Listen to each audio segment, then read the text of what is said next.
What is good, YouTube? What is good? This your boy Quinn Wade coming to y'all with what the fuck can OKC do? They lost their first best, the MVP from fucking last year, Kevin Durant putting up 32, 7, and 5. You can't replace that. But what's worse is that they lost Westbrook, their second best player. Then Reggie Jackson might be coming back the next game against Brooklyn. Jeremy Lamb is injured. Then, I can just keep going on with injuries. This team is pretty much plagued with injuries. This is a horrible way to start your season, but we going to talk about how good could this team be by the end of the season, and we're going to project what their record going to be before Westbrook and Kevin Durant. So now I got the reports that Kevin Durant and Westbrook should miss 20 plus games. So that should mean they should be able to, they got to fight for 20 more games. They started off, I think, at 1-2, which is pretty bad. They lost against the Clippers, and they lost against another team, and they finally beat Denver. They got Brooklyn up next with Brook Lopez. They said he's supposed to return. So we're going to project how this team going to look. So they pretty much got to rely on ball movement and defense to win these games. Reggie Jackson going to put pressure on here. But one of the saddest part about Reggie Jackson is he's going to try a free agency, just like James Harden tried. Say he wanted to be a starter.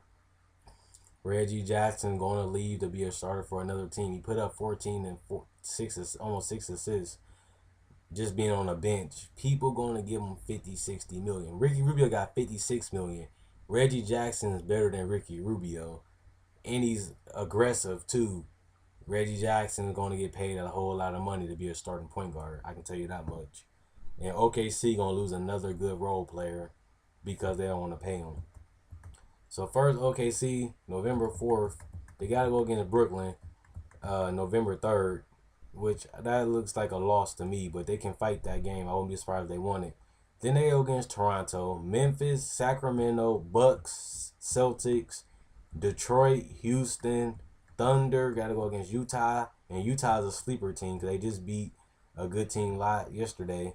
Denver, Brooklyn again, Golden State, Utah, the New York Knicks, the Pelicans, the Sixers, the Pistons again, the Bucks, the Cavaliers, Minnesota, the Suns, the Kings, and the Golden State Warriors, and the Lakers.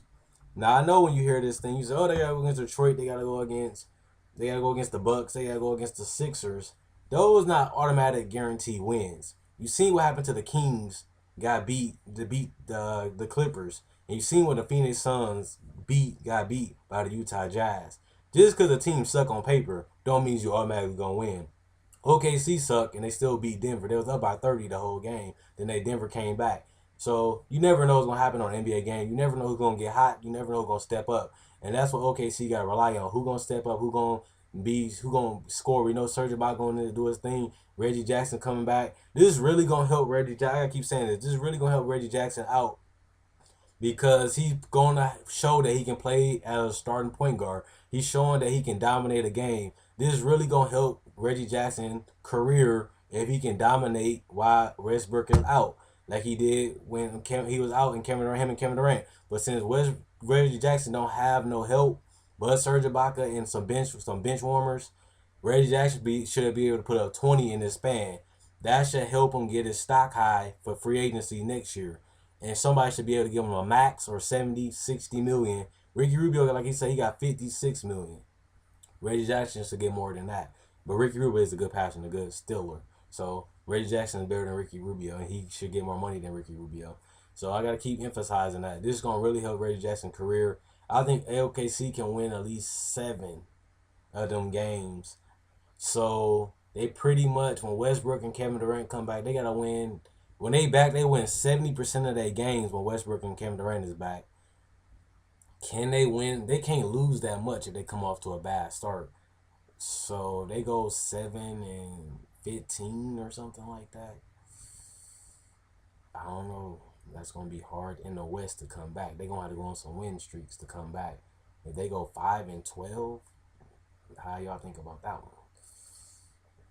The NBA is gonna be tough for them to win games with the team they got, but I think they can win 10 at max, 10 out of 20. 10-10. And I think that's the best they can go with all these good teams they got to go against. So let me know what you guys think about OKC. Do you think they're gonna make the playoffs? Do you think that what seed you think they're gonna be in? They're looking like a 4th, 5th, or 7th seed right now to start they off to. And like I said, you don't know what's gonna happen in the future. Kevin Durant can get back injured. Westbrook can get injured again. We really don't know what's gonna happen when they come back. So let me know what you guys think. Is OKC a 8th seed? Is they a 4th seed? Is they a top? Still the best team in the East West with all these injuries? Let me know what you guys think. I'm thinking they a 4th, 5th seed with all these injuries. I think they can come back and win a lot of games. I think they're gonna win at least 10 games at the max. That should give them a below 500 record, but they can win 70% of their games. They should win 50 some games. So it should be at the 4th, 5th seed. Let me know what you guys think. Quinn Wade, Quinny W20 signing out. What y'all think about OKC injury trouble?